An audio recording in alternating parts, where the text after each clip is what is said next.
You gotta be baby dashing when you play Rivals 2, dude, else you're throwing all your fucking games. Okay, maybe not really throwing, but baby dashing is an incredible technique that benefits every character in this game. This is a baby dash. It's essentially a movement option that grants you a new method of approaching with new attacks. Don't ask me how it got its name because I really have no clue, but I'd guess it's because it's a very small dash or movement option or something like that. I don't know.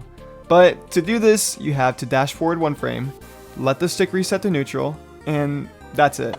Every character in the roster has a different distance for baby dashing, so it's important to get familiar with what the distance is for your character to understand, what its use would be. The timing can be a little difficult given, the very unforgiving 1 frame window of execution, but with enough practice you can get consistent baby dashes. Unfortunately, this technique can just about be impossible to execute on lower quality controllers. This includes controllers with snapback issues and membrane keyboards due to their tendency to stick to certain keys, but I'm able to do this pretty consistently on this very not fighter intended controller, so it's probably a lot easier than I'm describing it on a, first party or modded GameCube controller. But ultimately, this technique is easiest to do on something like a Frame 1 or just a mechanical keyboard or something like that. Baby dashing is very useful for characters with strong normals. Obvious examples I'd say are Claren and Rano, with Rano having very fast and rewarding normals that can punish the opponent hard, and Claren having more options to land her tippers. In Rivals 1, parrying was a fundamental defensive option, with most moves in the game, putting you in parry stun upon getting parried. However, the universal option that doesn't put you in parry stun is your character's jab. This same mechanic exists in Rivals 2 as well, so sometimes going for a baby dash jab when you know your opponent can parry is a really strong option because it doesn't inherently put you in a very negative situation.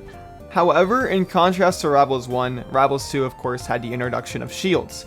So if your opponent shields and you didn't space your baby dash approach well enough, you might just get punished for it. I'd argue that this kind of gets balanced out by the fact that grabs exist, because now you can baby dash grab. So depending on your character's baby dash distance and dash grab range, baby dashing can give you the distance of a dash grab without the end lag of a dash grab. But in any case, you basically now have a great variety of run-up grab options. You can now wave dash grab, you can baby dash grab, you can dash grab, you can JC grab. Each of these options has its own, circumstance in which you'd want to use it. Additionally, some dash attacks in the game just really aren't ever worth going for, most notably of which being Fleet and Claren, both who suffer from a lot of end lag in their dash attacks, and Fleets can just be straight up negative on hit most of the time, especially losing the CC. So if your dash attack sucks, maybe just instead baby dash with a normal? I don't know. But yeah, whether or not you're new to the game, you might want to pick this up. It's kind of fun. It introduces a lot of potential to your character. Bye bye.